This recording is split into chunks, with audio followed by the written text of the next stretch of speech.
Hello दोस्तों, नमस्कार। आपका हमारे यूट्यूब चैनल में बहुत स्वागत है। पटवारी जो पेपर हुआ उसकी सफलता के बाद अब चतुर्थ श्रेणी कर्मचारी की सफलता के लिए आपको रोजाना हमारे साथ मॉडल पेपर देखना होगा, जो कि राजस्थान चतुर्थ श्रेणी कर्मचारी भर्ती 2025 के नए पाठ्यक्रम जो 17 अप्रैल 2025 को जारी हुआ है उसके अनुसार बनाया गया है। इसके अंदर 120 प्रश्नों की पूरी सीरीज तैयार की गई है जो बिल्कुल सिलेबस के अनुसार है। 19-20-21 सितंबर 2025 का जो पेपर होगा वो बिल्कुल ऐसा कि ऐसा होगा। इसके अंदर भी कोई भी बदलाव नहीं होगा। जिस तरह की वीडियो हम बना रहे हैं उस वीडियो के अंदर एक भी प्रश्न जो आप देखेंगे वो ऐसा नहीं होगा कि जो बाहर जाए। आपको मात्र 1 घंटे से भी कम की वीडियो बनाकर दी जा रही है। इसको आप सिर्फ और सिर्फ 1, 2, 3 बार अच्छी स्पीड में 2 या 3 की स्पीड में जिस तरह आप समझ सकते हैं उस तरह से जल्दी देखिए। आपको याद करने की ज़रूरत नहीं है, 2-3 बार देखने के बाद ये अपने आप ही आपके दिमाग में फिट हो जाएँगी।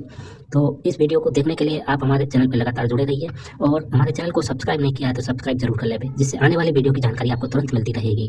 और वीडियो को लाइक कीजिए, शेयर कीजिए। चलिए देखते हैं अपना आज का वीडियो। राजस्थान की आंतरिक जल प्रवाह वाली नदियों में सम्मिलित नदी है। बताइए, अपने को यहाँ पर बताना है कि कौन सी नदी है वो आंतरिक जल प्रवाह वाली नदी है। दोस्तों, इसका जो राइट आंसर क्या हो जाएगा, देखिए यहाँ पे माई नदी है। ये आंतरिक जल प्रवाह वाली नदी नहीं है, अरब सागर में जाती है। पश्चिमी बनास भी नहीं है, लूनी भी नहीं है। मेंथा मेंथा है ये दोस्तों आंतरिक जल प्रवाह वाली नदी है। और कौन कौन सी है, जैसे काकनी है, कातली है, साबी है, गग्गर है, बांडी है, रूपनगढ़ है, मेंथा है। ये क्या है, आंतरिक जल प्रवाह वाली नदियां है। तो यहाँ पर इस प्रश्न का जो राइट आंसर हो जाएगा वो है सी नंबर का जो ऑप्शन है वो इसका बिल्कुल सही उत्तर इसमें हो जाएगा। ठीक है, आगे देखिए सेकंड नंबर का प्रश्न है, उम्मेदगंज पक्षी विहार संरक्षित क्षेत्र राज्य के किस जिले में अवस्थित है। उम्मेदगंज पक्षी विहार संरक्षित क्षेत्र राज्य के किस जिले में अवस्थित है। तो यहाँ पर इसका राइट आंसर हो जाएगा, यह है दोस्तों कोटा जिले में। कहां पर है, कोटा जिले में। यहाँ पर डी नंबर का जो ऑप्शन है वो इसका बिल्कुल सही उत्तर हो जाएगा, कोटा जिले में। 3 नंबर का प्रश्न इसमें देखिए, निम्नलिखित जिलों में से कौन सी जिले उदयपुर में स्थित है। बताइए कौन सी जिले उदयपुर में स्थित है। यहाँ पर आप देख सकते हैं दोस्तों, देखिए कौन सी जिले उदयपुर में स्थित है वो बताना है। देखिए, फतेह सागर कहाँ पर है, उदयपुर के अंदर है, बिल्कुल सही बात है। पिछोला पिछोला झील भी कहाँ है, ये भी उदयपुर में। गेप सागर है ये दोस्तों कहाँ पर है, ये डूंगरपुर में है। कहाँ पर है, डूंगरपुर में। ठीक है, उदय सागर भी दोस्तों कहाँ पर है, उदयपुर में। तो यहाँ पर है अपने को दोस्तों कूट भाषा में उत्तर देना है। तो सही उत्तर क्या हो जाएगा, तो ए डी सी, देखिए ए बी और डी ये जिले हैं वो उदयपुर में। तो यहाँ पर इसका राइट आंसर क्या हो जाएगा, ए बी डी। कौन से ऑप्शन में, देखिए सी नंबर का ऑप्शन बिल्कुल सही उत्तर इसमें हो जाएगा। देखिए आज थोड़ा सा गला है वो खराब है, और रोजाना दोस्तों आपको सुबह 8 बजे है वो ये क्लास देखने को मिलेगी।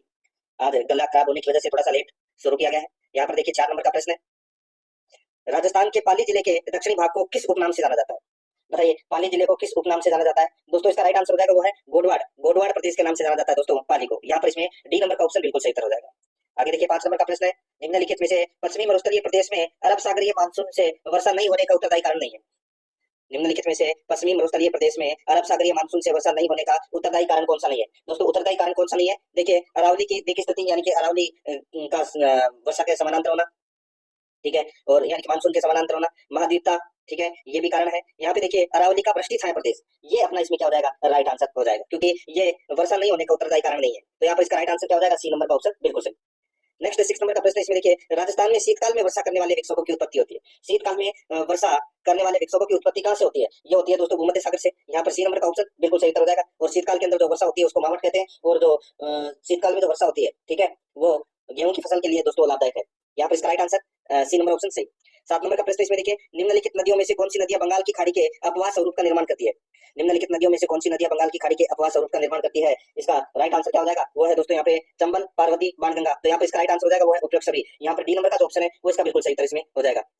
आगे देखिए 8 नंबर का प्रश्न है, देखिए फायसागर झील राज्य के कौन से जिले में स्थित है। फायसागर झील राज्य के कौन से जिले में स्थित है। तो यहाँ पर इसका राइट आंसर हो जाएगा दोस्तों, वो है, बताइए कौन से जिले में स्थित है। दोस्तों ये अजमेर में है। कहाँ पर है, अजमेर में। ए नंबर का जो ऑप्शन है वो इसका सही उत्तर हो जाएगा। 9 नंबर का प्रश्न इसमें देखिए, रामगढ़ विस्तारी वन्यजीव अभयारण्य राजस्थान के कौन से जिले में स्थित है। दोस्तों ये कहाँ पर है, तो ये बूंदी में है। यहाँ पर सी नंबर का ऑप्शन बिल्कुल सही उत्तर हो जाएगा, बूंदी में है दोस्तों ये। 10 नंबर का प्रश्न इसमें देखिए, लूनी बेसिन का मध्यवर्ती घाटी भाग जो जालोर जालोर है, ठीक है, जालोर बालोतरा के मध्य है, को किस नाम से जाना जाता है। लूनी बेसिन का मध्यवर्ती घाटी भाग जो जालोर बालोतरा के मध्य है को किस नाम से जाना जाता है। तो दोस्तों इसको मालानी पर्वत श्रृंखला के नाम से जाना जाता है। यहाँ पर ए नंबर का जो ऑप्शन है वो इसका बिल्कुल सही उत्तर उसमें हो जाएगा। 11 नंबर का प्रश्न इसमें देखिए, राजस्थान के कुछ भागों में शीतकाल में होने वाली वर्षा का कारण है। राजस्थान के कुछ भागों में शीतकाल में होने वाली वर्षा का जो कारण है वो क्या है, वो है, सभी को पता होगा दोस्तों, ये तो पश्चिमी विक्षोभ। तो यहाँ पर इसमें राइट आंसर हो जाएगा पश्चिमी चक्रवाती विक्षोभ, बी नंबर का ऑप्शन बिल्कुल सही। 12 नंबर का प्रश्न इसमें देखिए, निम्नलिखित में से कौन सी पहाड़ियां मध्य अरावली में स्थित है। मध्य अरावली में कौन सी पहाड़ियां स्थित है। तो यहाँ पर इसका राइट आंसर क्या हो जाएगा, वो है दोस्तों मध्य अरावली कहाँ पर है, तो ये अजमेर के आसपास के क्षेत्र में। ठीक है, और अजमेर के आसपास के क्षेत्र में दोस्तों कौन सी पहाड़ियां है, तो है मेरवाड़ा की पहाड़ियां। तो यहाँ पर इसमें डी नंबर का ऑप्शन है वो इसका बिल्कुल सही था, इसमें हो जाएगा। ठीक है, आगे देखिए यहाँ पे 13 नंबर का प्रश्न है, निम्नलिखित में से पूर्वी मैदानी प्रदेश का भाग नहीं है। पूर्वी मैदानी प्रदेश का भाग नहीं है। तो दोस्तों यहाँ पर आप देख सकते हैं इसमें पूर्वी मैदानी प्रदेश का भाग कौन सा नहीं है। तो देखिए पता चल गया होगा आपको, बनास बेसिन है, चंबल बेसिन है, ये भी है, छप्पन बेसिन है। तो दोस्तों ये भी बिल्कुल सही है। ठीक है। लेकिन यहाँ पर गगर बेसिन है, ये पूर्वी मैदानी प्रदेश का भाग है, नहीं है। तो यहाँ पर इसमें राइट आंसर क्या हो जाएगा, सी नंबर ऑप्शन बिल्कुल सही उत्तर इसमें हो जाएगा। आगे देखिए दोस्तों, यहाँ पे 14 नंबर का प्रश्न है, किसी भी छोटे स्थान की अल्पकाल की वायुमंडलीय दशाएं को कहते हैं। किसी भी छोटे स्थान की अल्पकाल की वायुमंडलीय दशाएं को क्या कहते हैं, तो दोस्तों उसको बोलते हैं मौसम। क्या बोलते हैं, मौसम बोलते हैं उसे। ए नंबर का ऑप्शन बिल्कुल सही। आगे देखिए यहाँ पे 15 नंबर का प्रश्न है, पाकिस्तान की, देखिए राजस्थान की पाकिस्तान के साथ कुल कितने किलोमीटर की अंतर्राष्ट्रीय सीमा लगती है। दोस्तों सभी को पता होगा 1070 किलोमीटर की जो सीमा है वो लगती है दोस्तों पाकिस्तान के साथ। यहाँ पर इसमें ए नंबर का ऑप्शन बिल्कुल सही।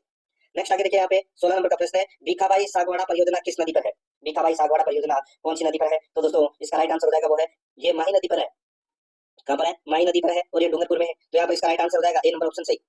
17 नंबर का प्रश्न इसमें देखिए, राजस्थान में RSRTC की स्थापना कब की गई, बताइए। बताइए दोस्तों, राजस्थान राज्य पथ परिवहन निगम विभाग की जो स्थापना है वो दोस्तों कब की गई, तो ये 1 अक्टूबर 1964 को दोस्तों इसकी स्थापना है वो की गई थी। यहाँ पर सी नंबर का जो ऑप्शन है वो इसका बिल्कुल सही उत्तर इसमें हो जाएगा। 18 नंबर का प्रश्न इसमें देखिए, निम्न में से कौन सी खान सीसा दस्ता से संबंधित नहीं है, बताइए कौन सी खान सीसा दस्ता से संबंधित नहीं है। यहाँ पर आप देख सकते हैं दोस्तों, सीसा दस्ता से संबंधित कौन सी खान नहीं है।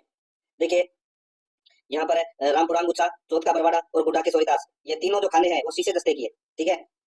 यहाँ पर जो जामर कोटड़ा है ये दोस्तों रोक पोस्टपेड की खाने है। तो यहाँ पर इसका राइट आंसर क्या हो जाएगा, डी नंबर ऑप्शन सही। 19 नंबर का प्रश्न इसमें देखिए, जयसमंद झील किस जिले में स्थित है। जयसमंद झील है ये दोस्तों उदयपुर में स्थित है। यहाँ पर ए नंबर का ऑप्शन बिल्कुल सही हो जाएगा, उदयपुर जिले में स्थित है जयसमंद झील। 20 नंबर का प्रश्न इसमें देखिए, वर्ष 2011 की जनगणना के अनुसार राजस्थान में ग्रामीण जनसंख्या का प्रतिशत है, बताइए राजस्थान में ग्रामीण जनसंख्या का प्रतिशत कितना है।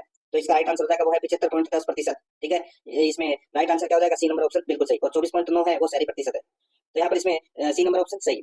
अब दोस्तों अपन भाग 2 के अंदर राजस्थान इतिहास एवं कला संस्कृति के 20 प्रश्न है वो पढ़ने वाले। यहाँ पर देखिए दोस्तों, इसमें 21 नंबर का प्रश्न है, किस युद्ध को काला गोरा का युद्ध भी कहा जाता है। काला गोरा का युद्ध दोस्तों कौन से युद्ध को कहा जाता है, तो दोस्तों इसका राइट आंसर हो जाएगा चेलावास का युद्ध को काला गोरा का युद्ध है वो कहा जाता है। यहाँ पर ए नंबर ऑप्शन बिल्कुल सही हो जाएगा। 18 सितंबर दोस्तों 18 सितंबर 1857 को यह युद्ध हुआ था, कौन सा, चेलावास का युद्ध। और इससे ठीक 10 दिन पहले यानी कि दोस्तों 8 सितंबर, इससे ठीक 10 दिन पहले यानी कि 8 सितंबर 1857 को बिथोड़ा का युद्ध हुआ था, ठीक है। यहाँ पर इसमें राइट आंसर क्या हो जाएगा, ए नंबर का ऑप्शन बिल्कुल सही, चेलावास का युद्ध को काला गोरा का युद्ध भी कहते हैं। 22 नंबर का प्रश्न इसमें देखिए, मुगल बादशाह जहांगीर ने किस शासक को दल थंबन या दल खंबन की उपाधि प्रदान की थी। दोस्तों दल खंबन की जो उपाधि है वो दोस्तों महाराजा गजर सिंह को दी गई थी, महाराजा गजर सिंह प्रथम को दी गई थी दोस्तों ये दल थंबन की उपाधि। तो यहाँ पर इसमें सी नंबर ऑप्शन बिल्कुल सही। 23 नंबर का प्रश्न इसमें देखिए, निम्नलिखित में से सुमेलित नहीं है, कौन सा सुमेलित नहीं है वो दोस्तों अपने को यहाँ पर बताना है। दोस्तों देखिए, काला व्यास महाराणा कुंभा, दोस्तों कौन सा इसमें सही नहीं है। ये जो काला व्यास जो ये कौन था, तो दोस्तों ये दरबारी कवि थे, ठीक है। और काला व्यास है ये दरबारी कवि थे महाराणा कुंभा के समय, बिल्कुल सही बात है। सूर्यमल मिश्रण है ये दोस्तों महाराव राम सिंह प्रथम के दरबारी कवि थे दोस्तों ये, ठीक है। और दोस्तों यहाँ पर देखिए, मुणोत नैन सिंह जसवंत सिंह द्वितीय, ये गलत हो जाएगा दोस्तों। मुणोत नैन सिंह है वो जसवंत सिंह द्वितीय है वो इसमें गलत दे रखा है, जसवंत सिंह प्रथम आना चाहिए था यहाँ पे, ठीक है। जसवंत सिंह प्रथम के दरबारी कवि थे। जयानक भट्ट है ये दोस्तों पृथ्वीराज चौहान के समय थे, बिल्कुल सही बात है। तो यहाँ पर इसमें सी नंबर का ऑप्शन राइट आंसर इसमें हो जाएगा। आगे देखिए यहाँ पे 24 नंबर का प्रश्न है, तुंगा का ऐतिहासिक युद्ध किस वर्ष लड़ा गया था। तुंगा का युद्ध है वो कब लड़ा गया था, दोस्तों ये लड़ा गया था 1787 ईस्वी में लड़ा गया था दोस्तों ये। यहाँ पर इसमें ए नंबर का ऑप्शन बिल्कुल सही हो जाएगा। और ये तुंगा का जो युद्ध है, ठीक है, ये मराठा सेना और राजपूताना की जयपुर रियासत की संयुक्त सेना के मध्य यह युद्ध हुआ था, ठीक है।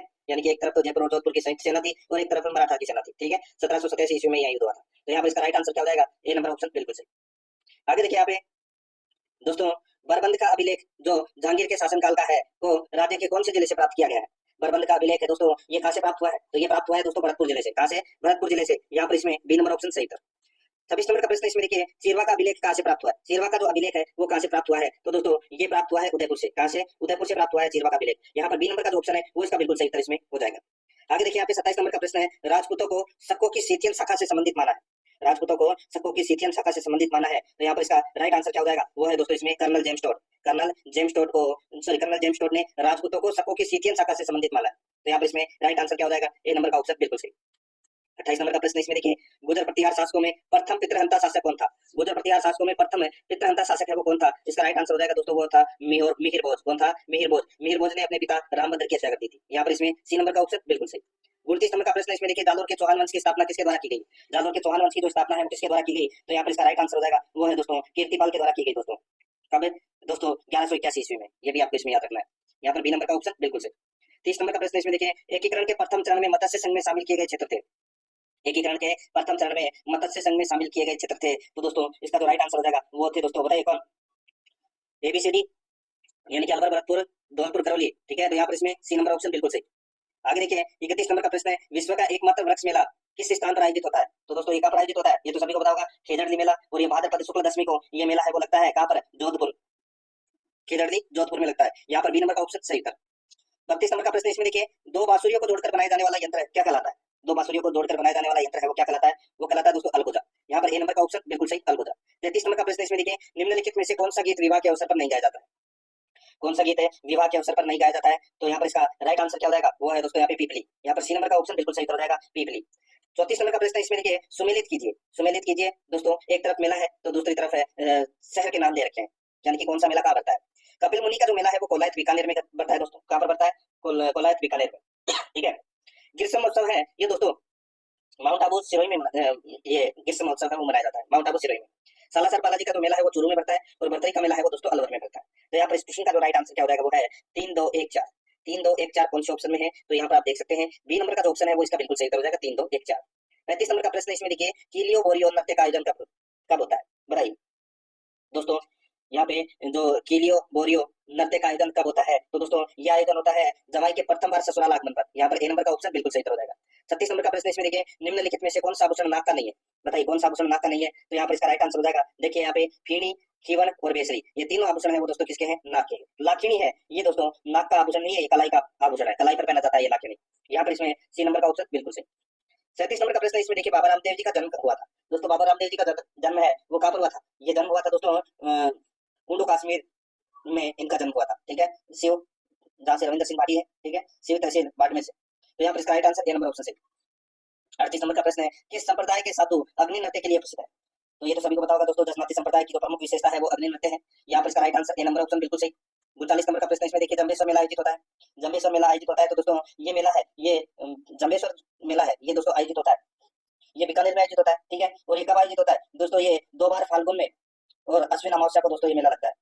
ठीक है, यानी कि ये मेला 2 बार आयोजित होता है, एक फाल्गुन में और एक अश्विन अमावस्या को। तो यहाँ पर इसका राइट आंसर क्या हो जाएगा? अश्विन अमावस्या को भी लगता है और फाल्गुन अमावस्या को भी लगता है। तो यहाँ पर इसमें सी नंबर ए और सी कथन है वो क्या है? सही है, यानी कि डी नंबर ऑप्शन बिल्कुल सही। 40 नंबर का प्रश्न इसमें देखिए, राजस्थान के कौन से शहर से कोफतगिरी की कला के लिए प्रसिद्ध है? यानी कि दोस्तों कौन सा शहर है वो कोफतगिरी की कला के लिए प्रसिद्ध है? इसका राइट आंसर हो जाएगा वो है दोस्तों अलवर और जयपुर।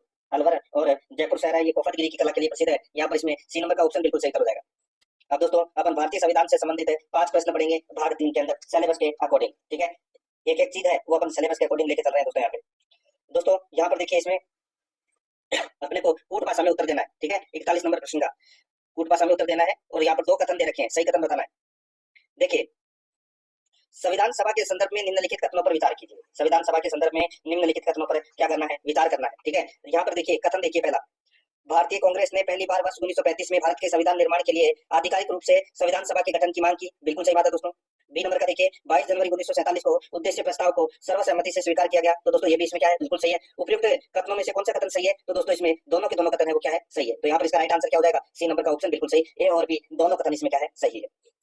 आगे देखिए दोस्तों, यहाँ पे 42 नंबर का प्रश्न है, 24वें संविधान संशोधन अधिनियम के द्वारा अनुच्छेद 368 के अंतर्गत किए गए संशोधन प्रक्रिया के संदर्भ में कौन सा कथन सही है? बताइए दोस्तों, 24वें संविधान संशोधन अधिनियम के द्वारा अनुच्छेद 368 के अंतर्गत किए गए संशोधन प्रक्रिया के संदर्भ में कौन सा कथन सही है वो दोस्तों अपने को यहाँ पर बताना है। दोस्तों इसमें देखिए, संविधान संशोधन विधेयक सदन के किसी भी सदन में लाया जा सकता है। बिल्कुल सही बात है दोस्तों। संशोधन विधेयकों को राष्ट्रपति पुनर्विचार हेतु नहीं लौटा सकता, ये भी बिल्कुल सही बात है। आगे देखिए, अनुच्छेद 368 में संविधान संशोधन की प्रक्रिया में संसद की शक्ति निहित है। बिल्कुल सही बात है दोस्तों। यहाँ पर इसका राइट आंसर क्या हो जाएगा? वो है उपयुक्त सभी। यहाँ पर डी नंबर का जो ऑप्शन है उसका बिल्कुल सही हो जाएगा। यहाँ पे सारे के सारे कथन है वो क्या है? सत्य है। 43 नंबर का प्रश्न इसमें देखिए, निम्नलिखित में से कौन सी समिति संसद की स्थायी समितियों में शामिल है? बताइए कौन सी समिति संसद की स्थायी समितियों में शामिल है? तो यहाँ पर इसका राइट आंसर हो जाएगा वो है दोस्तों, देखिए, लोक लेखा समिति, प्राक्कलन समिति और सार्वजनिक उपक्रम समिति। दोस्तों यहाँ पर ये सभी है, ये सारी की सारी समितियां हैं ये दोस्तों संसद की स्थायी समितियां हैं। ठीक है, ये आपको इसमें याद रखना है। जो लोक लेखा समिति है इसमें दोस्तों 22 सदस्य होते हैं, जिसमें से 15 लोकसभा के और 7 राज्यसभा के। प्राक्कलन समिति है दोस्तों, इसके अंदर 30 सदस्य होते हैं। ठीक है, और ये 30 के 30 है वो लोकसभा से होते हैं दोस्तों। ठीक है, और सार्वजनिक उपक्रम समिति है, इसके अंदर भी दोस्तों 22 सदस्य होते हैं, जिसमें से 15 लोकसभा से और 7 राज्यसभा से। तो यहाँ पर इसका राइट आंसर क्या हो जाएगा? वो है डी नंबर का ऑप्शन बिल्कुल सही। 44 नंबर का प्रश्न इसमें देखिए, राज्यपाल पद त्याग की स्थिति में त्याग पत्र किसे संबोधित करता है? बताइए, राज्यपाल अपना त्याग पत्र किसको देता है? दोस्तों ये देता है राष्ट्रपति को। यहाँ पर ए नंबर का ऑप्शन बिल्कुल सही। 45 नंबर का प्रश्न इसमें देखिए, मुख्यमंत्री के संदर्भ में निम्नलिखित कथनों पर विचार कीजिए। दोस्तों मुख्यमंत्री के संबंध में अपने को निम्नलिखित कथनों पर विचार करना है और कूट भाषा में क्या करना है? उत्तर देना है। ठीक है, और बताना है दोस्तों यहाँ पर देखिए उपयुक्त कथनों में से कौन सा कथन असत्य है, असत्य पूछा है। अब दोस्तों यहाँ पर कथन देखिए, मुख्यमंत्री विधानसभा में विश्वास खो देता है तो राज्यपाल उसे बर्खास्त कर सकता है, बिल्कुल सही बात है। मुख्यमंत्री के वेतन भत्तों का निर्धारण राज्य की संचित निधि पर भारित होता है, ये कथन है वो दोस्तों गलत हो जाएगा। ठीक है दोस्तों, मुख्यमंत्री के वेतन भत्तों का जो निर्धारण है वो राज्य में विधानमंडल द्वारा किया जाता है, राज्य विधानमंडल द्वारा, तो ये संचित नीति पर भारित नहीं किया जाता, ये कथन गलत हो जाएगा। तो यहाँ पर इसमें दोस्तों एक कथन तो सही है, बी इसमें गलत है, और अपने को असत्य कथन का ही पूछा है, तो कौन सा असत्य कथन है, केवल बी। यहाँ पर बी नंबर का ऑप्शन बिल्कुल सही हो जाएगा। 4 नंबर का प्रश्न, सॉरी भाग 4 के अंदर देखिए राजस्थान पॉलिटी के अपन 5 प्रश्न है वो पढ़ेंगे सिलेबस के अकॉर्डिंग। 46 नंबर प्रश्न इसमें देखिए, राजस्थान की प्रथम महिला मुख्य सचिव कौन थी, राजस्थान की प्रथम महिला मुख्य सचिव है वो कौन थी, तो यहाँ पर इसका जो राइट आंसर हो जाएगा वो है, बताइए कौन थी, तो दोस्तों वो थी श्रीमती कुशल सिंह। यहाँ पर डी नंबर का जो ऑप्शन है वो इसका बिल्कुल सही हो जाएगा, कुशल सिंह। नेक्स्ट आगे देखिए यहाँ पे 47 नंबर का प्रश्न है, राज्यपाल को संविधान के किस अनुच्छेद के तहत सविवेक की शक्तियां प्राप्त है, राज्यपाल को संविधान के किस अनुच्छेद के तहत सविवेक की शक्तियां प्राप्त है, इसका जो राइट आंसर हो जाएगा वो है दोस्तों, बताइए सविवेक की शक्ति है वो कहाँ से, कौन से अनुच्छेद में है, तो इसका राइट आंसर हो जाएगा वो है दोस्तों अनुच्छेद 163 में, अनुच्छेद 163 में सविवेक का अधिकार है दोस्तों, किसको, राज्यपाल को। यहाँ पर डी नंबर ऑप्शन सही। 48 नंबर प्रश्न इसमें देखिए, 2 अक्टूबर 1959 को सर्वप्रथम राजस्थान के किस जिले में पंचायती राज व्यवस्था का उद्घाटन किया गया, पंचायती राज व्यवस्था का जो उद्घाटन है वो दोस्तों 2 अक्टूबर 1959 को नागौर के बगतरी गांव में किया गया था। यहाँ पर इसका राइट आंसर हो जाएगा नागौर, ठीक है, बी नंबर का ऑप्शन बिल्कुल सही। 49 नंबर प्रश्न इसमें देखिए, निम्नलिखित में से कौन से अनुच्छेद में पंचायतों के लिए वित्त आयोग के गठन का प्रावधान किया गया है, बताइए कौन से अनुच्छेद में पंचायतों के लिए वित्त आयोग का गठन का प्रावधान किया गया है। यहाँ पर इसका जो राइट आंसर हो जाएगा वो है इसमें अनुच्छेद 243 आई, दोस्तों अनुच्छेद 243 आई, यहाँ पर ए नंबर का ऑप्शन है वो इसका बिल्कुल सही हो जाएगा। आगे देखिए यहाँ पे 50 नंबर का प्रश्न है, निम्नलिखित में से किसकी नियुक्ति राज्यपाल द्वारा नहीं की जाती है, राज्यपाल द्वारा दोस्तों किसकी नियुक्ति नहीं की जाती, तो मुख्यमंत्री की नियुक्ति की जाती है, बिल्कुल सही है, जिला न्यायाधीशों की नियुक्ति भी की जाती है, राज्य महिला आयोग के अध्यक्ष एवं सदस्यों की नियुक्ति है वो दोस्तों राज्यपाल नहीं करता, ठीक है, राज्य लोक सेवा आयोग के अध्यक्ष व सदस्यों की, तो दोस्तों यहाँ पर इसका राइट आंसर क्या हो जाएगा वो है इसमें दोस्तों, इसका राइट आंसर क्या हो जाएगा, सी नंबर का ऑप्शन बिल्कुल सही हो जाएगा। देखिए राज्य महिला आयोग के अध्यक्ष और सदस्यों की नियुक्ति है वो राज्य सरकार करती है, तो यहाँ पर इसमें राइट आंसर क्या हो जाएगा, सी नंबर ऑप्शन बिल्कुल सही। अब दोस्तों अपन भाग 5 के अंदर सामान्य विज्ञान के 5 प्रश्न है वो पढ़ेंगे सिलेबस के अकॉर्डिंग। 51 नंबर प्रश्न इसमें देखिए, पीलिया रोग किसके संक्रमण से होता है, पीलिया रोग किसके संक्रमण से होता है, तो इसका राइट आंसर क्या हो जाएगा वो है इसमें पीलिया रोग दोस्तों किसके संक्रमण से होता है, इसका राइट आंसर हो जाएगा वो है दोस्तों यहाँ पे यकृत से, तो यहाँ पर इसका राइट आंसर हो जाएगा बी नंबर ऑप्शन बिल्कुल सही, यानी कि किसके संक्रमण से होता है, यकृत के संक्रमण से दोस्तों, यानी कि यकृत में संक्रमण से पीलिया हो जाता है, यहाँ पर इसका राइट आंसर क्या हो जाएगा, बी नंबर ऑप्शन बिल्कुल सही। आगे देखिए दोस्तों यहाँ पे न्यूमोनिया का रोगजनक है, न्यूमोनिया का रोगजनक है वो क्या है, तो दोस्तों न्यूमोनिया का रोगजनक है जीवाणु, यहाँ पर ए नंबर का ऑप्शन बिल्कुल सही हो जाएगा। आगे देखिए एचआईवी के लिए प्रयुक्त है, एचआईवी के लिए प्रयुक्त है, तो दोस्तों इसका राइट आंसर हो जाएगा वो है इसमें वुमन इम्यूनो डिफिशिएंसी वायरस, तो ये एचआईवी की फुल फॉर्म है दोस्तों, तो यहाँ पर इसमें ए नंबर का ऑप्शन बिल्कुल सही। आगे देखिए यहाँ पे 54 नंबर का प्रश्न है, देखिए कचरे का जैविक और अजैविक में वर्गीकरण किस आधार पर किया जाता है, कचरे का जैविक और अजैविक में वर्गीकरण किस आधार पर किया जाता है, तो यहाँ पर इसका जो राइट आंसर हो जाएगा वो है इसमें, बताइए किस आधार पर किया जाता है कचरे का जैविक और अजैविक में वर्गीकरण, तो यहाँ पर इसका राइट आंसर हो जाएगा वो है उसके विघटन की प्रकृति के आधार पर, उसके विघटन की प्रकृति के आधार पर दोस्तों ये वर्गीकरण किया जाता है। आगे देखिए दोस्तों यहाँ पे 55 नंबर प्रश्न है, इसमें देखिए ग्रीन बिन का उपयोग किस प्रकार के कचरे के लिए किया जाता है, ग्रीन बिन का उपयोग किस प्रकार के कचरे के लिए किया जाता है, दोस्तों इसका जो राइट आंसर हो जाएगा वो है इसमें ये जैव अपघटनीय कचरे के लिए किया जाता है दोस्तों ग्रीन बिन, तो यहाँ पर इसमें ए नंबर का ऑप्शन बिल्कुल सही। अब दोस्तों अपन राजस्थान करंट अफेयर से संबंधित 5 प्रश्न है वो पढ़ेंगे सिलेबस के अकॉर्डिंग। देखिए इसमें वन एवं पर्यावरण मंत्री ने कहां पर 5 दिवसीय हरित संगम मेले का उद्घाटन किया है, बताइए कहां पर किया है, तो ये किया है दोस्तों भीलवाड़ा में, यहाँ पर सी नंबर का ऑप्शन बिल्कुल सही हो जाएगा, हरित संगम 2025 मेले का उद्घाटन किया है दोस्तों भीलवाड़ा में, सी नंबर ऑप्शन सही उत्तर। आगे देखिए यहाँ पे प्रधानमंत्री विश्वकर्मा योजना के तहत कारीगरों और शिल्पकारों को वित्तीय सहायता उपलब्ध करवाने में राजस्थान का देश में कौन सा स्थान है, प्रधानमंत्री विश्वकर्मा योजना के तहत कारीगरों और शिल्पकारों को वित्तीय सहायता उपलब्ध करवाने में राजस्थान का देश में कौन सा स्थान है, तो दोस्तों कौन सा स्थान है, तो दोस्तों द्वितीय स्थान है, यहाँ पर बी नंबर का जो ऑप्शन है वो इसका बिल्कुल सही हो जाएगा, द्वितीय स्थान है। आगे देखिए यहाँ पे 58 नंबर का प्रश्न है, इसमें देखिए प्रदेश के सभी सरकारी स्कूलों में शुरू होने वाले हेल्थ क्लब में कितने सदस्य शामिल किए जाएंगे, प्रदेश के सभी सरकारी स्कूलों में शुरू होने वाले हेल्थ क्लब में कितने सदस्य शामिल किए जाएंगे, तो दोस्तों इसका राइट आंसर हो जाएगा कितने सदस्य, तो दोस्तों 15 सदस्य है वो शामिल किए जाएंगे, यहाँ पर बी नंबर ऑप्शन बिल्कुल सही। आगे देखिए 14 जनवरी 2025 को पतंग महोत्सव का आयोजन कहाँ पर किया जाएगा, पतंग महोत्सव का आयोजन कहाँ पर किया जाएगा, दोस्तों इसका राइट आंसर हो जाएगा जलमहल की पाल जयपुर, तो यहाँ पर इसमें ए नंबर का ऑप्शन बिल्कुल सही। आगे देखिए 7 नंबर का प्रश्न, हाल ही में किस पार्टी को राज्य पार्टी का दर्जा प्रदान किया गया है, किस पार्टी को राज्य पार्टी का दर्जा प्रदान किया गया है, तो यहाँ पर इसका राइट आंसर हो जाएगा वो है दोस्तों भारतीय ट्राइबल पार्टी को, भारतीय ट्राइबल पार्टी को, यानी कि दोस्तों भारत आदिवासी पार्टी यानी कि बीएपी को राज्य पार्टी का दर्जा है वो दिया गया है, तो यहाँ पर इसमें राइट आंसर क्या हो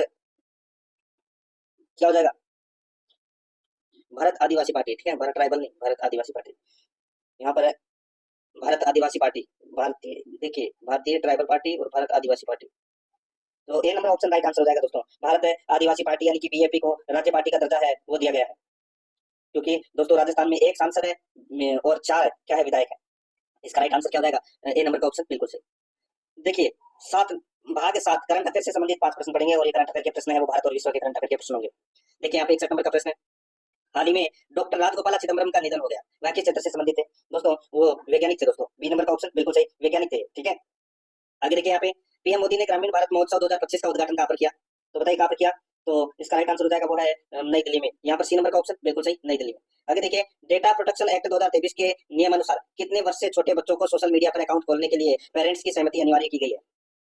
दोस्तों इसका राइट आंसर हो जाएगा वो है इसमें दोस्तों 18 वर्ष से कम उम्र के बच्चों को सोशल मीडिया पर अकाउंट खोलने के लिए पेरेंट्स की सहमति अनिवार्य है। यहाँ पर डी नंबर का जो ऑप्शन है वो इसका बिल्कुल सही उत्तर इसमें हो जाएगा। ठीक है, आगे देखिए दोस्तों यहाँ पे 64 नंबर का प्रश्न है। 18वां प्रवासी भारतीय पुरस्कार कितने व्यक्तियों को प्रदान किया जाएगा? दोस्तों ये प्रदान किया जाएगा कितने व्यक्तियों को? सही उत्तर हो जाएगा दोस्तों 27 व्यक्तियों को। तो यहाँ पर इसमें बी नंबर का जो ऑप्शन है वो इसका बिल्कुल सही उत्तर इसमें हो जाएगा। आगे देखिए दोस्तों यहाँ पे 65 नंबर का प्रश्न है। केंद्रीय रेल मंत्रालय उत्तरी रेलवे जोन के तहत कहाँ पर अपना 59वां रेलवे डिवीजन मंडल स्थापित करेगा?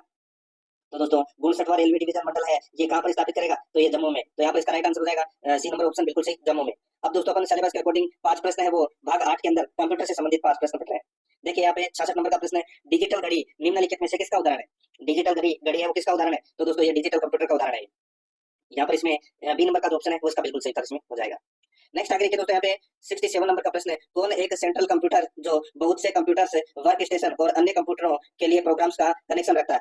एक सेंट्रल कंप्यूटर जो बहुत से कंप्यूटर्स वर्क स्टेशन और अन्य कंप्यूटरों के लिए प्रोग्राम्स का कलेक्शन रखता है। तो यहाँ पर इसका जो राइट आंसर हो जाएगा वो है इसमें दोस्तों सर्वर। यहाँ पर ए नंबर का जो ऑप्शन है वो इसका बिल्कुल सही उत्तर हो जाएगा, सर्वर। आगे देखिए दोस्तों यूएसबी होता है। यूएसबी क्या होता है? तो दोस्तों यूएसबी होता है यूनिवर्सल सीरियल बस पोर्ट। तो यहाँ पर इसमें राइट आंसर क्या हो जाएगा? ये पोर्ट टाइप होता है। क्या होता है? Port type. तो यहाँ पर इसमें सी नंबर का ऑप्शन बिल्कुल सही, पोर्ट टाइप होता है। आगे देखिए दोस्तों यहाँ पे कंप्यूटर के संदर्भ में वेट वेयर किसे कहा जाता है? वेट वेयर किसे कहा जाता है? तो दोस्तों वेट वेयर है वो मानव मस्तिष्क को कहा जाता है, वेट वेयर। तो यहाँ पर इसमें बी नंबर का ऑप्शन बिल्कुल सही हो जाएगा, मानव मस्तिष्क को। 70 नंबर का प्रश्न इसमें देखिए निम्नलिखित में से कौन एक इंटरनल स्टोरेज डिवाइस है? कौन एक इंटरनल स्टोरेज डिवाइस है? तो यहाँ पर इसका राइट आंसर क्या हो जाएगा? वो है दोस्तों यहाँ पे हार्ड डिस्क। यहाँ पर ए नंबर का जो ऑप्शन है वो इसका बिल्कुल सही हो जाएगा, हार्ड डिस्क। ठीक है, ये इंटरनल स्टोरेज डिवाइस है। अब दोस्तों अपन भाग 9 के अंदर हिंदी व्याकरण से संबंधित 20 प्रश्न है वो पढ़ेंगे। देखिए 71 नंबर प्रश्न है। किस विकल्प में स्वर संधि का उदाहरण नहीं है? बताइए स्वर संधि का उदाहरण कौन से विकल्प में नहीं है? तो दोस्तों पता चल गया होगा भाई आपको। यहाँ पे स्वर संधि का जो उदाहरण है वो दोस्तों देखिए यहाँ पे देखिए महेश्वरी और सदिच्छा। दोस्तों देखिए सदिच्छा के अंदर आपको पता चल गया होगा सत प्लस इच्छा, इसमें व्यंजन संधि का प्रयोग हुआ है। तो यहाँ पर इसमें राइट आंसर क्या हो जाएगा? वो है इसमें दोस्तों डी नंबर का ऑप्शन बिल्कुल सही। आगे देखिए दोस्तों यहाँ पे परि उपसर्ग से बना शब्द नहीं है। परि उपसर्ग से बना शब्द कौन सा नहीं है? तो दोस्तों यहाँ पर देखिए परोपकार। दोस्तों परोपकार के अंदर पर प्लस उपकार, इसमें गुण संधि है दोस्तों। ठीक है, परी नहीं है दोस्तों इसमें। तो यहाँ पर इसका राइट आंसर हो जाएगा डी नंबर ऑप्शन बिल्कुल सही। आगे देखिए दोस्तों यहाँ पे निम्नलिखित में से किस शब्द का निर्माण उपसर्ग से नहीं हुआ है? बताइए निम्नलिखित में से किस शब्द का निर्माण उपसर्ग से नहीं हुआ है? तो यहाँ पर इसका राइट आंसर हो जाएगा वो है घुमाओ, घूम प्लस आओ। तो यहाँ पर इसमें सी नंबर का ऑप्शन बिल्कुल सही। 74 नंबर प्रश्न इसमें देखिए अनु उपसर्ग से बना शब्द कौन सा है? अनु उपसर्ग से बना शब्द कौन सा है? तो यहाँ पर इसका राइट आंसर हो जाएगा वो है अनुच्छेद। ठीक है, अनुच्छेद के अंदर दोस्तों अनु उपसर्ग लगा हुआ है। तो यहाँ पर इसमें राइट आंसर हो जाएगा डी नंबर का ऑप्शन बिल्कुल सही। आगे देखिए 75 नंबर प्रश्न है। प्रत्यय की दृष्टि से कौन सा शब्द भिन्न है? प्रत्यय की दृष्टि से कौन सा शब्द भिन्न है? यहाँ पर देखिए दोस्तों देखिए इनके अंदर तो काऊ देखिए टिकाऊ बिकाऊ दिखाऊ। ठीक है, इन तीनों के अंदर तो दोस्तों आ ऊपर है और बाजारों के अंदर दोस्तों ऊपर है। तो यहाँ पर इसमें सी नंबर का ऑप्शन बिल्कुल सही हो जाएगा, ये भिन्न है। आगे देखिए 76 नंबर प्रश्न निम्नलिखित में से यह प्रत्यय से बना शब्द नहीं है। यह प्रत्यय से बना शब्द नहीं है तो कौन सा नहीं है?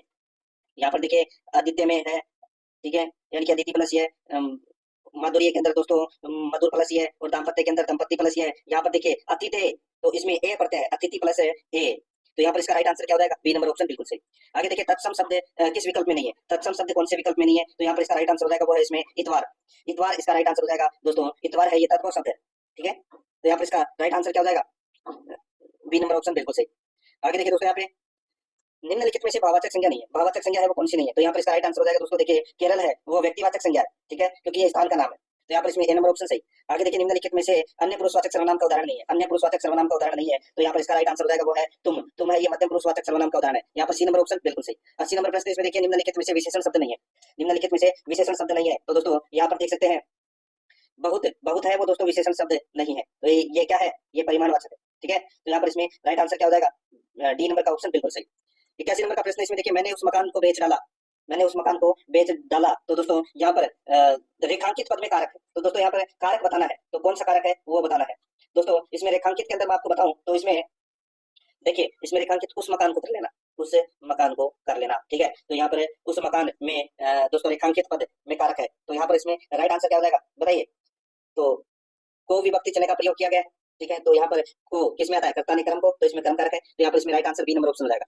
आगे देखिए अध्यापक शब्द में कितने उपसर्ग है, अध्यापक शब्द में कितने उपसर्ग है, तो दोस्तों अधि प्लस आ प्लस पक।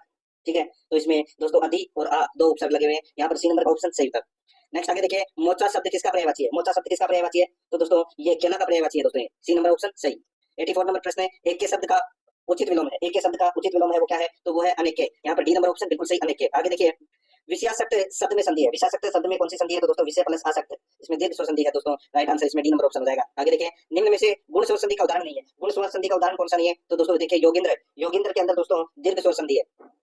ठीक है, योगी प्लस इंद्र, तो यहाँ पर इसमें ए नंबर का ऑप्शन सही। 87 नंबर प्रश्न है, निम्न में से शुद्ध शब्द है, शुद्ध शब्द कौन सा है, दोस्तों इसमें एक ही शुद्ध शब्द है वो है अनधिकृत, ये शब्द है वो दोस्तों इसमें बिल्कुल सही है, तो यहाँ पर इसमें right answer C number option हो जाएगा, बाकी तीनों गलत रखे हैं। आगे देखिए इसमें निरामिष शब्द के लिए उचित वाक्यांश होगा, निरामिष शब्द के लिए उचित वाक्यांश होगा, तो यहाँ पर इसका राइट आंसर हो जाएगा निरामिष मतलब भोजन जिसमें मांस का कोई अंश न हो, तो यहाँ पर इसका राइट आंसर हो जाएगा बी नंबर ऑप्शन बिल्कुल सही। आगे देखिए यहाँ पे विस्पर अंग्रेजी शब्द के लिए सही हिंदी शब्द है, तो वो कौन सा है, तो वो है दोस्तों कानाफूसी, क्या हो जाएगा कानाफूसी, सी नंबर ऑप्शन बिल्कुल सही। आगे देखिए 90 नंबर प्रश्न है, निम्न में से कौन सी कार्यालय पत्र की विशेषता नहीं है, कौन सी कार्यालय पत्र की विशेषता नहीं है, तो यहाँ पर इसका जो राइट आंसर हो जाएगा वो है दोस्तों इसमें कौन सा, तो दोस्तों देखिए पत्र सामासिक व अलंकारिक होने चाहिए, पत्र सामासिक व अलंकारिक होने चाहिए, ये दोस्तों कार्यालय पत्र की विशेषता नहीं है। ठीक है, यहाँ पर बी नंबर का जो ऑप्शन है वो इसका बिल्कुल सही उत्तर हो जाएगा, बाकी इसमें सारे होने चाहिए।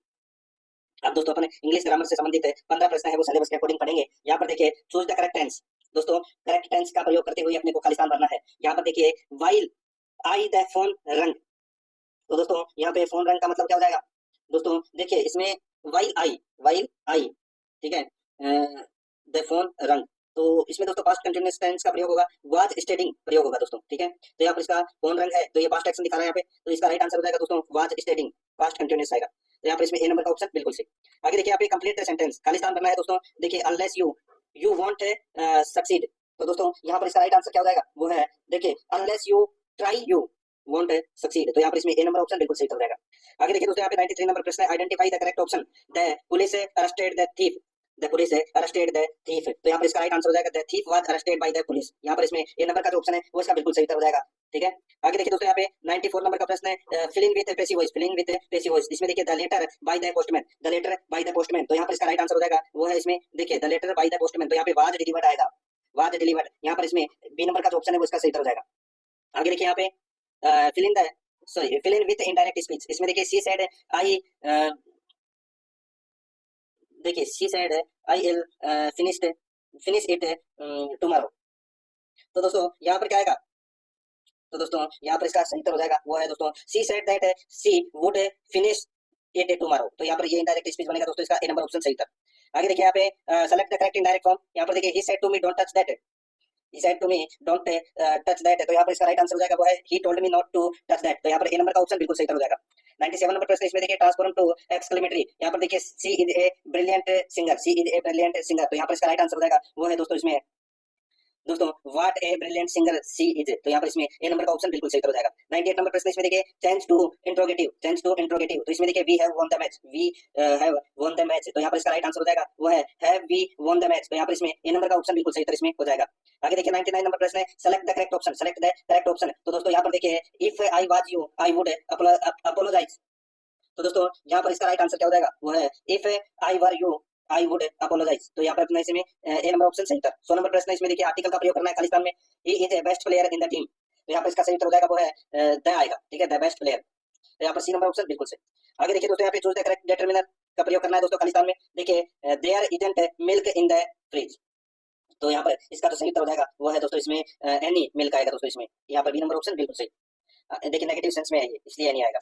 आगे देखिए identify the correctly punctuated exclamation, दोस्तों यहाँ पर देखिए अपने को बताना है कि कौन सा सेंटेंस वो है वो बिल्कुल सही है जिसमें कोमा वगैरह सब कुछ सही लगा हुआ है, तो वो है दोस्तों इसमें what A surprise, what A surprise, तो यहाँ पर इसमें दोस्तों बी नंबर वाला जो ऑप्शन है वो सॉरी देखिए इसमें तो कोमा लगा हुआ है, तो व्हाट ए सरप्राइज, यहाँ पर ए नंबर का जो ऑप्शन है वो इसका बिल्कुल सही उत्तर इसमें हो जाएगा। ठीक है, आगे देखिए 103 नंबर प्रश्न, identify the correct preposition in the sentence, identify the correct preposition in the sentence, तो यहाँ पर इसका जो राइट आंसर हो जाएगा वो है दोस्तों सी अपोलोजाइज फॉर हर मिस्टेक, तो यहाँ पर इसका राइट आंसर क्या हो जाएगा? ए नंबर का ऑप्शन बिल्कुल सही उत्तर इसमें हो जाएगा। C apologise for her mistake. आगे देखिए 104 नंबर का प्रश्न, इसमें देखिए identify the correct Hindi translation, identify the correct Hindi translation. इसमें देखिए we are watching a movie, we are watching a movie, तो यहाँ पर इसका सही उत्तर हो जाएगा वो है इसमें दोस्तों हम एक फिल्म देख रहे हैं, हम एक फिल्म देख रहे हैं। यहाँ पर सी नंबर का ऑप्शन बिल्कुल सही। आगे देखिए यहाँ पे हिंदी अर्थ बताना है दोस्तों। यहाँ पे देखिए एडमिनिस्ट्रेशन तो हिंदी में क्या बोलते हैं दोस्तों? इसको हिंदी में बोलते हैं प्रशासन। तो यहाँ पर बी नंबर का जो ऑप्शन है वो इसका बिल्कुल सही उत्तर इसमें हो जाएगा। अब दोस्तों अपन 15 प्रश्न है वो गणित के पढ़ेंगे, ठीक है, 106 से 120 तक। अब इसमें देखिए दोस्तों 106 नंबर का प्रश्न है। देखिए 12 किलोमीटर लंबे वर्ताकार मार्ग पर तीन धावक एबीसी एक ही बिंदु से तथा एक ही दिशा में क्रमशः 3 किलोमीटर प्रति घंटा, 4 किलोमीटर प्रति घंटा और 6 किलोमीटर प्रति घंटा की चाल से चलते हैं। कितने घंटे उपरांत में एक साथ मिलेंगे? क्या निकलेगा दोस्तों? एलसीएम निकलेगा दोनों का, यानी कि एलसीएम कितना जाएगा? किसमें तीनों का भाग जाता है 12 में, तो यहाँ पर इसका राइट आंसर हो जाएगा 12 घंटे, एलसीएम 12 निकलेगा। आगे देखिए दोस्तों यहाँ पे किसी कक्षा में 100 छात्रों का औसत अंक 80 है, तो सबसे पहले क्या करेंगे 100 इंटू 80, ठीक है। वरीयता सूची में शीर्ष 15 छात्रों और नीचे के 15 छात्रों के औसत अंक क्रमशः 84 और 74 है, ठीक है। तो यानी कि दोस्तों 15 इंटू 84 कर लीजिए और 15 इंटू 74 कर लीजिए, ठीक है। तो 15 इंटू 84 करोगे तो कितना आ जाएगा? 1260 आ जाएगा, और 15 इंटू 74 करोगे तो कितना आ जाएगा? तो ये आ जाएगा दोस्तों 1110, ठीक है। और 100 इंटू 80 करोगे तो ये कितना आ जाएगा? 8000। अब दोस्तों शेष छात्रों के औसत अंक ज्ञात कीजिए, शेष छात्रों के औसत अंक ज्ञात करना है। तो यहाँ पर देखिए दोस्तों 15 और 15 30 कम हो गए 100 में से, तो कितने बचे? 70 बचे। और दोस्तों यहाँ पर देखिए 8000 में से 1260 और 1110 है, ये घटाएंगे तो कितना आ जाएगा दोस्तों? ये आ जाएगा 5630, ठीक है। ये बचेंगे 5630, और 5630 में 70 का भाग देंगे तो दोस्तों कितना आ जाएगा? 80.43, तो ये अपना सही उत्तर हो जाएगा, बी नंबर ऑप्शन बिल्कुल सही। 108 नंबर का प्रश्न, इसमें देखिए 1 रुपए के 20 की दर से बटन बेचने पर एक व्यक्ति को 4% की हानि होती है। 120% लाभ कमाने हेतु 1 रुपए के कितने की दर से इन्हें बेचा जाना चाहिए? तो कितने की दर से बेचा जाना चाहिए? तो दोस्तों यहाँ पे सीधा सा क्या करेंगे, 4% की हानि होती है, तो यहाँ पे 20 इंटू 96 बटे 120% का लाभ कमाना अपने को, तो दोस्तों क्या हो जाएगा राइट आंसर? वो है, इसको काटोगे तो दोस्तों ये देखिए 24 से 4 बार कट गया, ये 5 बार कट गया, ठीक है। ये 5 से दोस्तों 4 बार कट गया, तो 4 चौके 16 इसका राइट आंसर हो जाएगा दोस्तों, सी नंबर ऑप्शन सही। 1 रुपए में 16 की दर से बटन बेचने होंगे।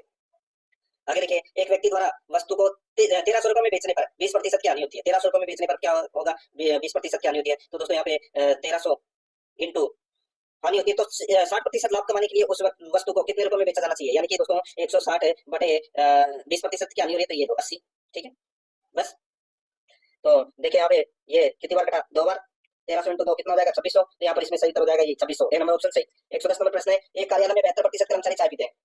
एक कार्यालय में 72% कर्मचारी चाय पीते हैं तथा 44% कॉफी पीते हैं यदि प्रत्येक कर्मचारी चाय अथवा कॉफी अवश्य पीता हो तथा 40 कर्मचारी चाय तथा कॉफी दोनों पीते हैं, तो इस कार्यालय में कुल कितने कर्मचारी हैं? तो इस कार्यालय में कितने कर्मचारी हैं दोस्तों? देखिए टोटल 100 कर्मचारी हैं, ठीक है। 100% या 100 मान लीजिए, ठीक है। जिसमें से चाय है वो दोस्तों देखिए एक कार्यालय में 72% कर्मचारी चाय पीते हैं, चाय है वो 72% पीते हैं, तो दोस्तों ये 2 डायग्राम आप बना लीजिए, एक बना लीजिए दोस्तों चाय का, है ना, और एक बना लीजिए दोस्तों कॉफी का, ठीक है। तो ये 72% है वो दोस्तों क्या पीते हैं? चाय पीते हैं, और 44% है वो दोस्तों कॉफी पीते हैं, तो ये 44% हो गया। अब दोस्तों यहाँ पर देखिए यदि प्रत्येक कर्मचारी चाय अथवा कॉफी अवश्य पीता है तो 40 कर्मचारी चाय तथा कॉफी दोनों पीते हैं, 40 कर्मचारी है वो चाय तथा कॉफी दोनों पीते हैं, तो दोस्तों यहाँ पे 44% और 72% दे रखा है, तो इसमें आ जाएगा दोस्तों 56 और इसमें आ जाएगा 16 और इसमें 28, यानी कि 28 तो पीते हैं कॉफी 16 दोनों और 56 चाय, तो यहाँ पर इसमें यदि 40 कर्मचारी चाय तथा कॉफी दोनों पीते हैं, ठीक है, तो इस कार्यालय में कुल कर्मचारियों की संख्या कितनी है? तो दोस्तों 40 बटे 16 इंटू 100 कर लीजिए, तो इसका राइट आंसर हो जाएगा 250 इसका सही उत्तर हो जाएगा दोस्तों, सी नंबर ऑप्शन बिल्कुल सही। 111 नंबर प्रश्न, इसमें देखिए अमित अपनी आय का 20% स्कूल को दान में दे देता है।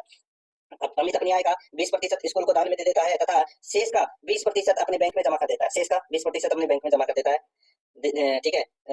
यदि उसके पास अब 12,800 रुपए बचे हैं तो अमित की आय कितनी है? दोबारा से देखिए, अमित अपनी आय का 20% स्कूल में दान कर देता है, ठीक है, तथा शेष का 20% यानी कि 80 का 20% कितना होता है? 8 दूनी 16, 16% है वो दोस्तों बैंक में जमा कर देता है, यानी कि 20 प्लस है 16, कितने हो गए दोस्तों? ये हो गए 36। अब यहाँ पर देखिए 100 में से 36 गए तो कितने बचे दोस्तों? 64। अब ये 64% बराबर कितना है? 12,800, ठीक है।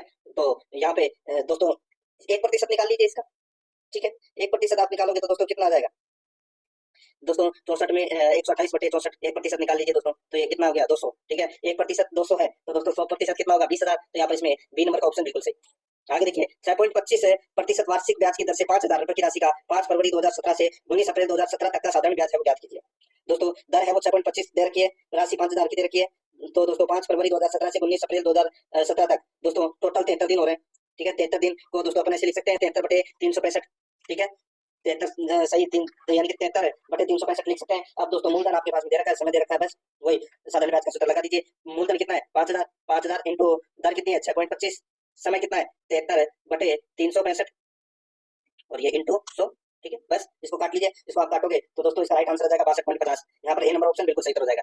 आगे देखिए, वह धनराशि जो 33/1/3% चक्रवर्ती ब्याज की दर से 3 वर्ष में 33% के लिए निवेश की गई है, यदि अंत में मिला लाभ 1850 रुपए है तो अंत में प्राप्त धन कितना होगा? तो अंत में प्राप्त धन है वो कितना होगा दोस्तों? सीधा सा इसमें देखिए, 3 वर्ष में 33% के लिए निवेश की गई है, तो यहाँ पे देखिए 33/1/3 को अपन 1/3 लिख सकते हैं। ठीक है, तो यहाँ पर देखिए इसको अपन 3 4, ठीक है, यहाँ पे देखिए मिश्रधन तो अपने को दे रखा है कितना 1850। तो दोस्तों यहाँ पर 33/1/3 और 3 वर्ष में 33% के लिए निवेश की गई है। ठीक है दोस्तों, इस प्रश्न को देखना, इसका जो राइट आंसर है वो मैं बता देता हूँ, 3200 है वो इसका राइट आंसर होगा। ठीक है, जिसने भी किया है वो कमेंट में जरूर बताना। सी नंबर ऑप्शन सही। आगे देखिए 114 नंबर का प्रश्न है, दो व्यक्ति हो ए तथा बी की आय का अनुपात 8:5 के अनुपात में है। ठीक है, उनके व्यय का अनुपात 5:3 है। यदि ए तथा बी की बचत क्रमशः 2400 और 2000 रुपए है तो ए की आय क्या होगी? सीधा सा दोस्तों यहाँ पे देखिए 8:5 दे रखा है आय का अनुपात। ठीक है, तो यहाँ पर ए की बचत भी दोस्तों यहाँ पर 2400 दे रखी है, तो यहाँ पे अपन लिखेंगे दोस्तों 8x माइनस 2400 बटे नीचे का लिखेंगे 5x माइनस 2000। ठीक है, बराबर दोस्तों अपन यहाँ पे 5 व्यय का अनुपात भी दे रखा है 5/3, बस ये करना है। तो यहाँ पर इसका राइट आंसर आ जाएगा दोस्तों यहाँ पे कितना 22,400 निकल कर आ जाएगा दोस्तों। ठीक है, 22,400 इसका सही हो जाएगा। यहाँ पर ए नंबर का ऑप्शन बिल्कुल सही, उसको काटना है। 115 नंबर प्रश्न, इसमें देखिए एबीसी ने क्रमशः 10,000, 20,000 और 30,000 रुपए की धनराशि के साथ एक व्यापार आरंभ किया। यदि वर्ष के अंत में कुल लाभ में सी का लाभांश 27,000 रुपए हो तो कुल लाभ में ए का लाभांश ज्ञात कीजिए। दोस्तों अनुपात निकालेंगे तो अनुपात निकल के आ जाएगा 1:2:3 दोस्तों यहाँ पर अपने को क्या करना है कि यदि वर्ष के अंत में कुल लाभ में सी का लाभांश 27,000 है तो सी का लाभांश है वो 27,000 है, तो यहाँ पर 3 का क्या है 27, तो यहाँ पे ए का लाभांश क्या करना है? तो अनुपातों का योग कितना हो गया 6, तो यहाँ पे 1/6 इंटू 1/6 इंटू क्या करेंगे? देखिए सबसे पहले तो अपने को ये तो 27 है। ठीक है, ये सी का लाभांश है, क्या है दोस्तों? सी का लाभांश है, तो ये 3 के अनुपात में है। देख 9 की 27। ठीक है, तो 1 का निकालना है दोस्तों, यहाँ पे निकल जाएगा। देखिए ये 3 अनुपात में है 27, तो 1 का अनुपात कितना होगा 9,000, तो यहाँ पर इसका राइट आंसर हो जाएगा ए नंबर ऑप्शन सही। आगे देखिए, एक आदमी, एक औरत, एक लड़का किसी काम को क्रमशः 10 दिन, 12 दिन और 15 दिन में पूरा करते हैं। एक आदमी सॉरी 3 आदमी और 2 औरत के साथ कितने लड़के और लगाए जाए कि काम एक दिन में पूरा हो जाए? एक दिन में पूरा हो जाए। ठीक है दोस्तों, यहाँ पर इसका राइट आंसर हो जाएगा 8 लड़के और लगाए जाए। ठीक है, यहाँ पर इसमें सी नंबर ऑप्शन सही। 117 नंबर प्रश्न, इसमें देखिए एक रेलगाड़ी बना रखे 80 किलोमीटर की औसत गति से रुकने के साथ 64 किलोमीटर प्रति घंटे की औसत गति से चलती है। रेलगाड़ी औसतन प्रति घंटा कितने मिनट रुकती है? तो कितने मिनट रुकती है दोस्तों? विश्रांति काल का प्रतिशत घंटा, यानी कि दोस्तों चालों का अंतर बटे बिना रुके चाल, चालों का अंतर कितना हो गया 16 का अंतर हो गया बटे 80 इंटू क्या करेंगे भाई इंटू 60। ठीक है, बस काट लीजिए इसको, 16 पंजे 80 और 12 पंजे 60, यानी कि 12 इसका राइट आंसर हो जाएगा। 12 मिनट इसका बिल्कुल सही। आगे देखिए यहाँ पे 118 से 120 प्रश्न तक है, उपयुक्त तालिका को पढ़कर इन प्रश्नों का उत्तर देना है। छात्रों का पाठ्यक्रम के अनुसार विभाजन है वो दोस्तों यहाँ पर दे रखा है। देखिए यहाँ पे 118 नंबर प्रश्न है, यदि 60% लड़के तथा 70% लड़कियां अपने चुने गए पाठ्यक्रमों में सफल होते हैं तो सम्मिलित उत्तीर्ण प्रतिशत क्या है? तो सम्मिलित उत्तीर्ण प्रतिशत है वो क्या है दोस्तों? सम्मिलित उत्तीर्ण प्रतिशत है दोस्तों यहाँ पर देखिए पाठ्यक्रम, विभाग, कला और विज्ञान यहाँ पर दे रखे। तो 60% लड़के तथा 70% लड़कियां अपने चुने गए पाठ्यक्रमों में सफल होते हैं। तो दोस्तों यहाँ पर देखिए आप इसमें निकाल लीजिए दोस्तों, कला और विज्ञान के कुल लड़के कितने हैं दोस्तों? कला और विज्ञान के लड़के देखिए 45, 186, 120, 100। ठीक है, और विज्ञान के 65, 32, 58, 5, इसको सभी को टोटल करोगे लड़कों को तो कितना आ जाएगा 611 आ जाएगा। ठीक है, और लड़कियों का भी अपने को प्लस करना है, 25, 23, 12 और 25, 20, 12, 3 इनका प्लस करोगे तो कितना आ जाएगा 145। ठीक है, तो यहाँ पे 611 का तो अपने को क्या निकालना है 60% निकालना है, और 145 का अपने को 70% निकालना है। ठीक है, और बस उन दोनों को दोस्तों उन दोनों को निकाल के उनका प्रतिशत निकालना है टोटल से, तो यहाँ पर इसका राइट आंसर आ जाएगा दोस्तों 62%। यहाँ पर सी नंबर ऑप्शन बिल्कुल सही। आगे देखिए, निम्नलिखित पाठ्यक्रम के कुल छात्रों में से लड़कियों की प्रतिशत संख्या अन्य किस पाठ्यक्रम की प्रतिशत संख्या से अधिक है? यहाँ पर मैं बता देता हूँ दोस्तों, यहाँ पर इसका राइट आंसर हो जाएगा वो है दोस्तों बिजनेस मैनेजमेंट के। बिजनेस मैनेजमेंट में दोस्तों कितनी है लड़कियां दोस्तों 25। ठीक है, लड़के 45, तो यहाँ पर इसका right answer A number option हो जाएगा। आगे देखिए, बिजनेस मैनेजमेंट तथा कास्टिंग के छात्रों की संख्या सिर्फ टाइप राइटिंग के छात्रों की संख्या से कितने प्रतिशत अधिक है? बिजनेस मैनेजमेंट तथा कास्टिंग के छात्रों की संख्या से कितने प्रतिशत अधिक है? तो दोस्तों यहाँ पर देखिए बिजनेस मैनेजमेंट के छात्र अपने को जोड़ने हैं 45, 25, 25, 65। ठीक है, कितने हो जाएंगे 160 हो जाएंगे, और टाइप राइटिंग में हो जाएंगे दोस्तों 23, 186, 20, 32, यानी कि 261। ठीक है, अब दोस्तों कास्टिंग में कुल छात्र कितने हो जाएंगे? कास्टिंग में हो जाएंगे 25, 120, 12, 58, तो ये हो जाएंगे दोस्तों 215। ठीक है, तो यहाँ पर 160 और 215 को क्या कर देंगे अपन प्लस कर देंगे और माइनस 261 कर देंगे। ठीक है, जो भी बचेगा तो उसका दोस्तों अपने को प्रतिशत निकालना है। इसका राइट आंसर हो जाएगा 44%। बी नंबर ऑप्शन बिल्कुल सही हो जाएगा।